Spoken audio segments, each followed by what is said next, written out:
evangelio del domingo anterior. Yo soy el camino, la verdad y la vida. Por eso es importante, hermanos, no se contente con venir solamente a misa. Inscríbase en talleres, cursos, seminarios, y ahí usted empieza a navegar en profundidad, y ahí usted se va a dar cuenta como muchos hermanos lo han hecho. Perdí el tiempo, dicen algunos hermanos. Yo suelo decir que hay dos cosas que los adultos nos arrepentimos en la vida. Una, de haber perdido el tiempo. Ay, ¿por qué no estudié francés? ¿Por qué no estudié inglés? Cuando mi mente estaba más fresca. Bueno, pues ahora, too late. Ahora es más despacio, pero todavía se puede. Segunda cosa de la que nos arrepentimos, no haber aprovechado las oportunidades que Dios y la vida nos dio. Sí, Señor. Por eso es que venir a madurar en la fe es nuestra oportunidad, nuestro chance, hay que aprovecharlo. No desaproveche las oportunidades que Dios y la vida se los da. Aprovéchelas, no se porte flojo, perezoso o perezosa. ¿No han visto ustedes cuando en los matrimonios hay broncas? No.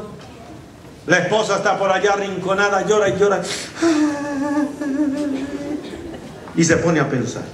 ¿Y si me hubiera casado con el primer novio que tuve? Dicen que vive en Nueva Zelanda, que tiene casa con alberca. ¿Su ley?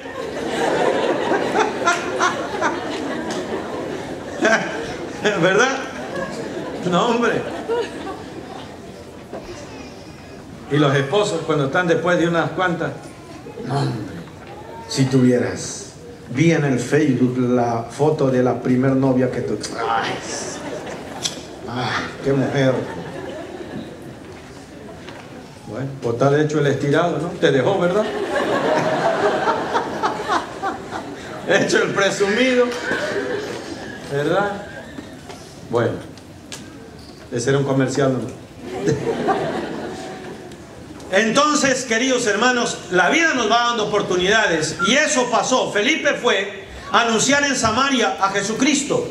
Pero ¿cómo lo hizo? Que eso es interesante, porque dice aquí, la multitud escuchaba con atención.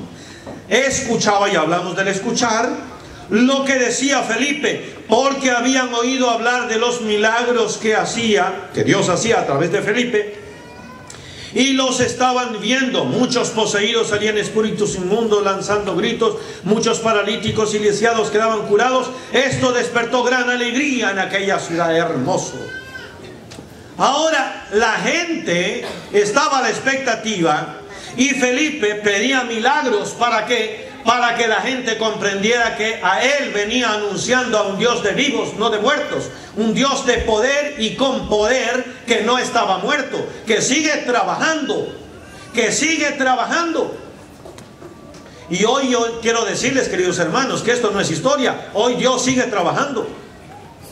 Yo conozco a una hermana que se me viene este momento el ejemplo, ponerles a ustedes el testimonio. Conozco a una hermana que le iban a hacer una operación, le hicieron una operación porque le descubrieron un gran tumor en el cerebro. Le hicieron todos los exámenes, certificaron que efectivamente así pasó. Y para no alargar la historia, esta hermana, una hermana cristiana, católica, que viene frecuentemente a la iglesia, que recibe la comunión, etcétera, que busca hacer la voluntad de Dios, estaba, como es normal también en circunstancias como estas, nerviosa. Y vino el día anterior de la operación y me dice: padre, estoy angustiada, estoy un poco nerviosa. Le digo: tranquila, madre, que Dios no ha muerto. Vamos a ponerte la unción de los enfermos. Y como dice la palabra de Dios, si es para la gloria de Dios y bien de los hermanos, Dios puede hacer milagros también en ti. También lo puede hacer. Si Dios ve que ese milagro va a ayudar a madurar en la fe a otros hermanos y a ti misma. Así que oramos, le pusimos la unción de los enfermos. Al otro día la llevaron al hospital. Estoy hablando aquí de Houston. Le abrieron el cerebro para operarla. Y cuando le iban a operar, el tumor desapareció. Y me llamaron después contentos: padre, mire, un milagro. Yo le dije: bien, lo que pasa es que Dios sabía que el cirujano que le iba a operar no la iba a dejar tan bien como él. Entonces Dios decidió adelantársele y dijo, no, esta mujer tiene que quedar bien para la gloria de Dios. Y ahí está. Y ahí está. Algún día le invito para que le comparta el testimonio con ustedes. Dios no ha muerto. Pero necesita usted cumplirlos. ¿Cómo quiere que Dios haga milagros en su vida si usted vive desordenadamente? ¿Cómo quiere que Dios le dé su favor si usted no hace el favor de obedecer a Dios? Viva de acuerdo a la voluntad de Dios y usted verá la gloria y el poder de Dios. Como lo ven y lo escuchan y lo leen ustedes y yo aquí en la primera lectura del libro de los Hechos de los Apóstoles.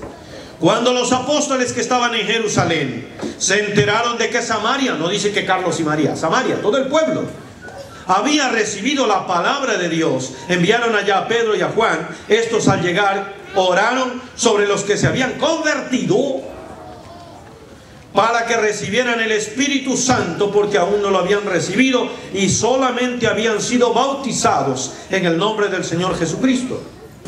Entonces Pedro y Juan impusieron las manos sobre ellos y ellos recibieron el Espíritu Santo. Palabra de Dios. ¿Qué quiere decir eso, hermanos?